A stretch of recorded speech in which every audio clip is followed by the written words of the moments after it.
قریب القتل ایسی سنت کو زندہ کرے گا تو اللہ تبارک و تعالیٰ اسے 100 شہیدوں کا ثواب عنایت کرے گا۔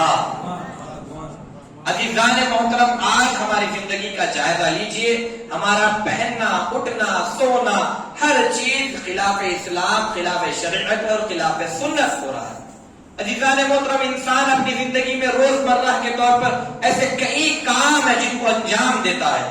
انسان روز کھاتا ہے، پیتا ہے، جاگتا ہے، کام کرتا ہے، روزگار پر جاتا ہے، عبادت کرتا ہے، غذا جو ہے انسان 3 وقت اپنے لیے لیتا ہے، کاروبار کرتا ہے، علم حاصل کرتا ہے، اور دیگر معاملات انسان جو ہے اپنی زندگی میں روزمرہ کے طور پر ادا کرتا ہے۔ ضرورت اس بات کی عزیزان محترم، اگر ان تمام کاموں کو بندہ اس نیت کے ساتھ ادا کرے کہ میرے تمام کام سنت کی اتباع کے دائرے میں ہو جائے اور شریعت کے حدود کے مطابق ہو جائے، تو ایک ہی وقت انسان کا وہ کام بھی ادا ہو جائے گا، سنت رسول صلی اللہ علیہ وسلم بھی ادا ہو جائے گی اور شریعت کی پیروی بھی ہو جائے گی۔ تو ایسا کرنے پر آپ کو دنیاوی معاملات کرنے پر بھی عبادت و ثواب ملے گا۔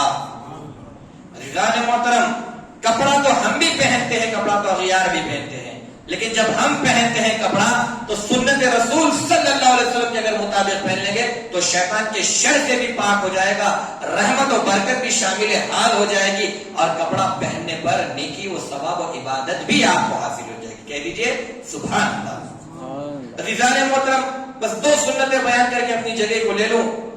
میں ایسی سنت آپ کے سامنے بیان کرنا چاہتا ہوں جس کو آپ زیادہ سے زیادہ کثرت کے ساتھ ادا کرتے ہیں۔ عزیزان محترم، انسان اپنی زندگی میں ہر روز کھانا تناول فرماتا ہے۔ انسان کھائے بغیر، پیے بغیر زندہ ہرگز نہیں رہ سکتا۔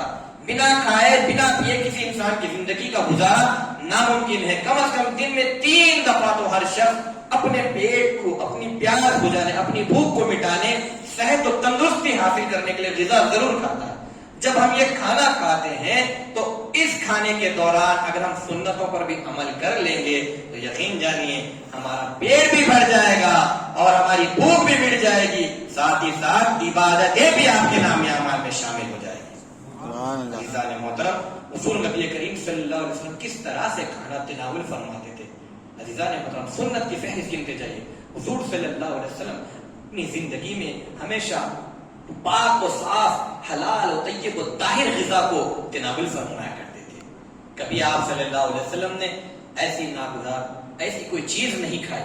آپ صلی اللہ علیہ وسلم ہمیشہ حلال، پاک، مطہر، طاہر و طیب غذا کو تناول فرمایا کرتے تھے۔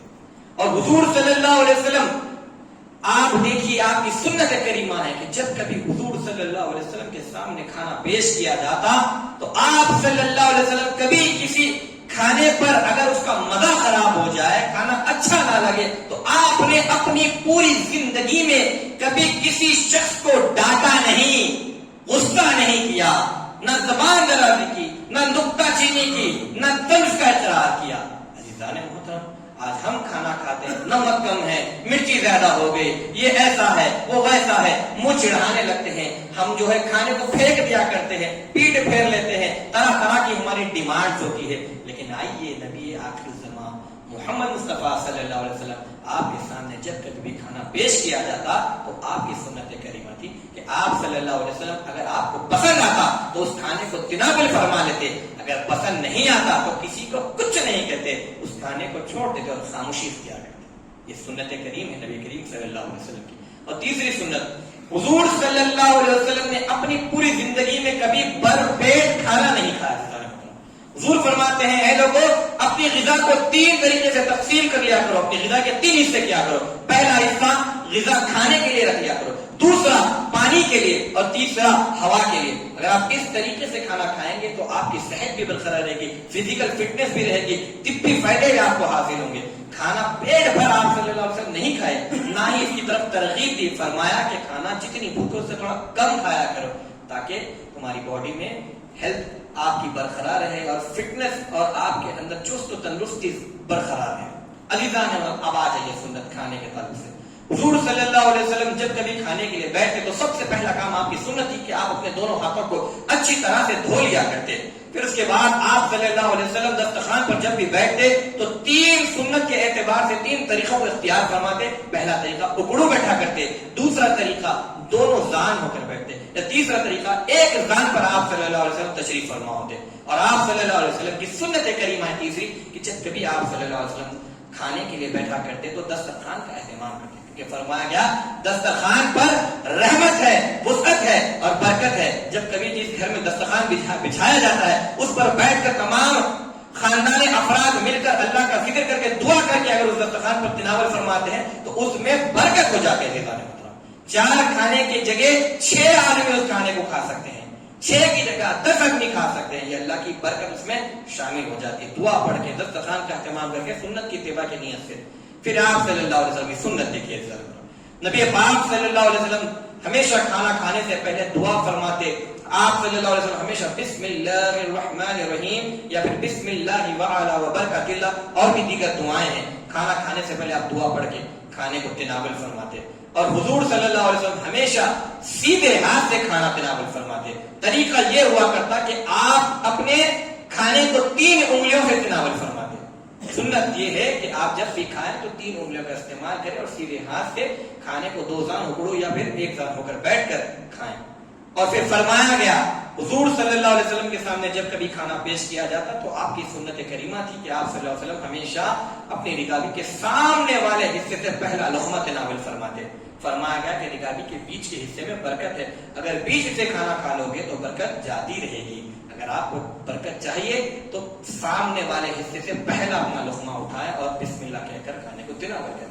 پھر حضور صلی اللہ علیہ وسلم کی سنت کریمہ ہے کہ آپ صلی اللہ علیہ وسلم اطمینان کے ساتھ خوب چبا چبا کر اطمینان کے ساتھ کھایا کرتے ہیں. آج ہم بھی کھاتے ہیں, نہ چباتے ہیں, نہ کھانے میں نظر ہوتی ہے, نہ جو ہے احتیاط کے ساتھ بس باتوں میں گفتگو میں لگے ہوتے ہیں, کچھ بھی کھا لیتے ہیں چبا اور ڈائجیشن پرابلم کے شکار ہو جاتے ہیں. اگر نبی کی ایک سنت پر عمل کریں گے اعزائے محترم تو کئیوں آپ کو طبی فائدے حاصل ہو گئے, روحانیت بھی حاصل ہوگی. پھر آپ صلی اللہ علیہ وسلم جب کھانا مکمل فرما لیتے تو اپنی انگلیوں کو اچھی طرح سے چوس لیتے, چوس کر چاٹ کر صاف کر لیتے. اپنی رکابی اور جو برتن ہوتا اس کو اچھی طرح سے صاف کر لیتے. کچھ آپ کا روٹی کا حصہ اگر نیچے گر جائے دسترخوان پر سے تو آپ صلی اللہ علیہ وسلم دیکھیے کتنی پیاری نبی پاک صلی اللہ علیہ وسلم کی سیرت ہے. آج ہم دعوتوں میں دیکھتے ہیں عزیزان محترم آدھا کھانا کھاتے ہیں, فنکشنوں میں فنکشن ہال میں دیکھیے جائزہ لیجیے, آدھا کھانا کچرا کنڈی ڈسٹ بن کے حوالے کرتے ہیں. اللہ اکبر کبیرہ. کتنے مصائب کے بعد وہ کھانا آپ کو نصیب ہوتا ہے عزیزان محترم. حضور یہ تعلیم دے رہے ہیں امت کو کہ اپنی غذا پہ جو آپ کھانا کھا رہے ہیں اگر نیچے گر جائے تو اسے اٹھا کر صاف کر کے کھا لیتے ہیں. پھر اس کے بعد آپ صلی اللہ علیہ وسلم دعا فرماتے کھانا مکمل ہو جانے کے بعد یہ کہ حضور صلی اللہ علیہ وسلم کی سنت اس کے متعلق آپ صلی اللہ علیہ وسلم کھانا تناول فرماتے. بس 2 باتیں بتا کر جگہ لے لو. حضور صلی اللہ علیہ وسلم کا آداب گفتگو کس طرح سے ہوا کرتا تھا.